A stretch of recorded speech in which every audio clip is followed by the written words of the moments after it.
মঙ্গলবার রাতে ঢাকায় ফিরেছেন মোস্তাফিজুর রহমান। তবে কি শেষ হতে চলেছে ফিজের আইপিএল অভিযান? বাংলাদেশ ক্রিকেট বোর্ডের জরুরি তলব, দেশে ফিরতেই হবে মোস্তাফিজকে। কাটার মাস্টারকে ঢাকায় ফেরাতে কয়েকদিন ধরে চেন্নাই সুপার কিংসের সাথে একের পর এক মেইল চালাচালি এবং ফোনালাপ হয়েছে। বিসিবির ৩ জন মাথাওয়ালা পরিচালক বিষয়টি নিশ্চিত করেছেন। হুট করে কেন মোস্তাফিজকে ডেকেছে বিসিবি?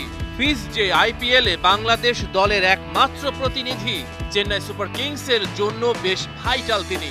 তাই চেন্নাই কোনোভাবেই মোস্তাফিজকে ছাড়তে চায়নি। কিন্তু দেশের ডাক বলে কথা, মাহাতি পেসার কিভাবে করবেন উপেক্ষা? বিসিবির দায়িত্বশীল সূত্র জানিয়েছে, মূলত টি-20 বিশ্বকাপে খেলতে যাওয়ার জন্য ভিসা আবেদন এবং ফিঙ্গারপ্রিন্টের জন্য ৩৬ ঘন্টার মাঝে ক্রিকেটারদের ঢাকায় অবস্থান করতে হবে। যেহেতু দলগত ভিসা, তাই সবার কাজ একসাথে শেষ করতে হবে।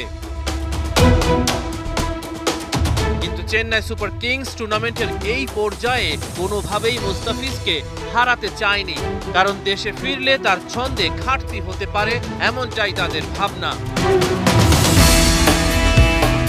বিসিবির ৩ পরিচালক খেলাযোগকে নিশ্চিত করেছিল ২৪ ঘন্টার মাঝেই ফিজ ঢাকায় আসছেন।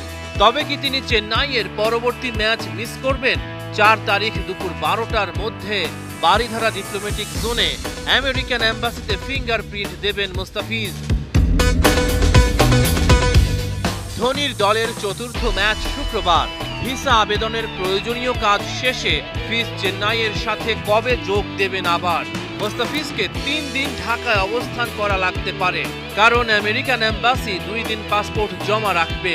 ফলে তিনি শুক্রবারের ম্যাচ মিস করবেন নিশ্চিতভাবে।